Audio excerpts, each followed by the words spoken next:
महायुतीतील घटक पक्षात सध्या अस्वस्थता आहे। आपापल्या विस्तारासाठी प्रत्येक पक्ष हा प्रयत्न करत आहे। मात्र मित्र पक्षांच्या मतदारसंघातील आमदार किंवा नेत्यांच्या मतदारसंघात विरोधी पक्षांच्या नेत्यांना भाजपकडून बळ देण्यात येत आहे। विशेषतः एकनाथ शिंदेंच्या शिवसेनेच्या बाबतीत हा प्रकार सुरू असल्याचा शंकेला वाव मिळाली आहे। याशिवाय त्याविषयी भारतीय जनता पक्ष, शिवसेना शिंदे गट आणि अजित पवार यांचे महायुतीचे सरकार राज्यात सत्तेवर असले मात्र प्रत्येक पक्ष आपापल्या पक्षाच्या वाढीसाठी सातत्याने प्रयत्न करत आहे। वास्तविक बघायला गेलं तर पक्ष वाढीसाठी प्रयत्न करणं हे काही आक्षेपार्ह नाहीये। मात्र जेव्हा आपल्याच मित्र पक्षाला आपल्या पक्षवाढीमुळे अस्वस्थता वाटत असेल तर मात्र हे पक्षाचे वाढणे हे महायुतीसाठी घातक ठरू शकते। अशाच काहीसा प्रकार हा सध्या महायुतीमध्ये सुरू आहे। महायुतीमध्ये मोठा पक्ष असलेला भारतीय जनता पार्टी आपल्याच मित्र पक्षांचे आमदार किंवा नेत्यांच्या मतदारसंघात विरोधी पक्षांच्या नेत्यांना बळ देत असेल तर महायुतीच्या दृष्टीने हे घातक ठरू शकते। असाच काहीसा प्रकार शिंदे यांच्या शिवसेनेच्या बाबतीत सध्या महायुतीमध्ये सुरू आहे। शिंदे यांच्या पक्षाची ही एकूणच त्यांच्या पक्षातील आमदारांची कोंडी करण्याचेच प्रयत्न जाणीवपूर्वक सुरू आहेत का, या शंकेला वाव मिळाला अशी परिस्थिती सध्या चालू आहे की शिंदेंची कोंडी ही पूर्वनियोजित आहे। नेमके एकंदरीत महायुतीमध्ये सध्या काय परिस्थिती आहे हे जाणून घेऊयात या सविस्तर रिपोर्ट मधून। नमस्कार, मी शुभदा आणि आपण पाहत आहात त्याचं काय महाराष्ट्र।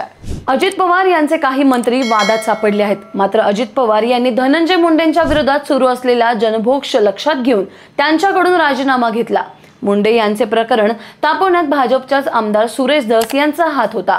अखेर मुंडे यांच्या राजीनाम्यानंतर मुंडे यांच्या विषयींचे प्रकरण शांत झाले।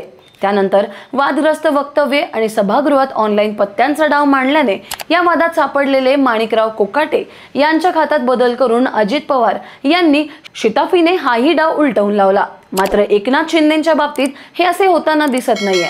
त्यामुळे त्यांचे पक्ष अधिक वादग्रस्त ठरलेले आहेत आणि मंत्रीही अधिक वादग्रस्त ठरताना दिसत आहेत। सोबतच त्यांच्या पक्षामध्ये अधिक अडचणी येतानाही आपल्याला दिसतंय। मंत्री संजय शिरसाट यांच्या हॉटेलच्या खोलीत पैशांचे बॅग असलेला व्हिडिओ समाज माध्यमांतून सर्वदूर पसरला। त्यानंतर विधिमंडळातच गृहराज्यमंत्री योगेश कदम यांच्या आईच्या नावे असलेल्या बारचे प्रकरण उघडकीस आले। तत्पूर्वी झालेल्या शिरसाट यांच्या मुलाचा छत्रपती संभाजीनगर येथील हॉटेलच्या लिलावात असलेल्या सभागृहामुळे उडालेले वादंग, या सगळ्या गोष्टी अगदी घडवून आणल्यासारख्या घडल्या। त्यामुळे महायुतीमध्ये शिंदे यांची कोंडी करण्याचे प्रयत्न सुरू असल्याची जोरदार चर्चा आहे। त्यातच मागील काही दिवसांपूर्वी भारतीय जनता पक्षाचे नवनिर्वाचित प्रदेश अध्यक्ष रवींद्र चव्हाण यांनी पदभार स्वीकारल्यापासून अन्य पक्षातील नेत्यांचा भाजपमध्ये प्रवेशही धडाक्यात सुरू झालेला आहे। आगामी स्थानिक स्वराज्य संस्थांच्या पार्श्वभूमीवर या नेत्यांचा प्रवेश हा असला तरी नेत्यांमध्ये शिंदे गटातील स्थानिक नेत्यांना त्यांच्या मतदारसंघामध्ये अडचण निर्माण होणार आहे हे नक्कीच। जालन्याचे काँग्रेसचे माजी आमदार कैलास गोरंट्याल यांनी यांच्या समर्थकांसह नुकताच भाजपमध्ये प्रवेश केला। नुकताच झालेल्या विधानसभा निवडणुकीत कैलास गोरंट्याल यांनी शिंदेंच्या शिवसेनेचे आमदार अर्जुन खोतकर यांच्या विरोधात जालना विधानसभा मतदारसंघातून निवडणूक लढवली होती। गोरंट्याल यांच्यासोबत काँग्रेसच्या माजी नगरसेवकांसोबत माजी जिल्हा परिषद तसेच पंचायत समिती सदस्यांनी मोठ्या प्रमाणात हे सर्वांसह भाजपमध्ये प्रवेश केला। राष्ट्रवादी काँग्रेसचे शरद पवार गटाचे पारंडा धाराशिव मतदारसंघातील नेते राहुल मोटे यांनी अजित पवार यांच्या राष्ट्रवादी काँग्रेसमध्ये प्रवेश केला। मोटे यांनी शिंदे यांच्या शिवसेनेचे आमदार तानाजी सावंत यांच्या विरोधात विधानसभा निवडणूकही लढवली होती। भाजपच्या चालींनी अडचण महायुतीतील भाजप आणि राष्ट्रवादी काँग्रेस हे दोन्ही पक्ष शिंदे यांचे ज्या मतदारसंघात आमदार आहेत त्याच ठिकाणी विरोधी पक्षातील नेत्यांना आपल्या पक्षात घेऊन बळ असल्याचा आरोप शिंदे आणि त्यांच्या पक्षातून केला जात आहे। काँग्रेसचे माजी मंत्री सुरेश वरपुडकर यांचा नुकताच भाजपमध्ये प्रवेश झाला। वरपुडकर यांनी पाथरी विधानसभा मतदारसंघातून राष्ट्रवादी काँग्रेसच्या अजित पवार गटाचे आमदार राजेश विटेकर यांच्या विरोधात निवडणूक लढवली होती। वरपुडकर यांच्यासोबत परभणी जिल्हा परिषदचे उपाध्यक्ष, परभणी जिल्हा परिषदेचे माजी सभापती तसेच पंचायत समितीचे माजी सभापती तुकाराम वाघ, जिल्हा मध्यवर्ती सहकारी बँकेचे संचालक प्रेरणा वरपुडकर, समाज कल्याण समितीच्या माजी सभापती द्वारकाबाई कांबळे, कृषी उत्पन्न बाजार समितीचे उपसभापती अजय चव्हाण, जिल्हा परिषदचे माजी सदस्य तुळशीराम सामले, पंचायत समितीचे माजी उपसभापती रामेश्वर कटिंग सहित अनेक मोठ्या दिग्गज लोकांसोबत भाजपमध्ये प्रवेश केला। त्यामुळे अजित पवार यांच्यासह पक्षासमोर सुद्धा भाजप एक प्रकारे आव्हान उभे करत आहेत।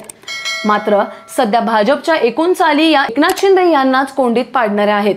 महायुतीतील भाजप आणि राष्ट्रवादी काँग्रेस हे दोन्ही पक्ष शिंदेच्या शिवसेनेचे ज्या मतदारसंघात आमदार आहेत त्याच ठिकाणी विरोधी पक्षातील नेत्यांना आपापल्या पक्षात घेऊन बळ देत असल्याचा आरोप शिंदेच्या शिवसेनेकडून केला जात आहे।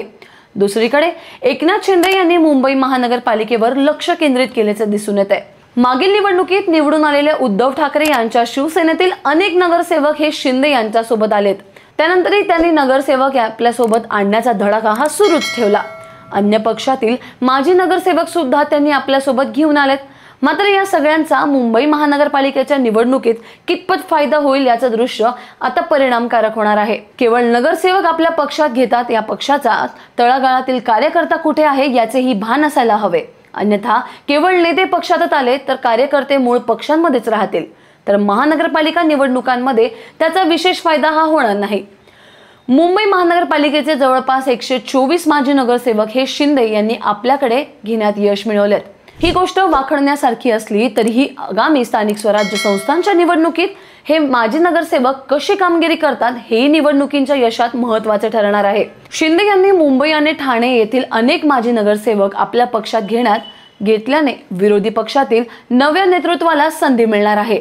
त्यामुळे प्रस्थापित नेत्यांच्या विरोधात आता असलेल्या रोषाचा सामना हा एकनाथ शिंदे यांच्या पक्षाला करावा लागण्याची शक्यता आहे। मात्र मित्र पक्षांच्या कृत्यांमुळे त्यांचा पक्ष हा कमकुवत तर होत नाहीये ना, याकडे आता सर्वांचे लक्ष लागलेले आहेत। महायुतीचे घटक पक्ष भाजप, शिवसेना, एकनाथ शिंदे यांचा गट, राष्ट्रवादी काँग्रेस, अजित पवार यांचा गट आपल्या पक्षवाढीसाठी स्वतंत्र हालचाली करत आहेत। भाजपकडून मित्र पक्षांच्या आमदारांच्या मतदारसंघात विरोधी नेत्यांना सामावून घेतले जात आहे।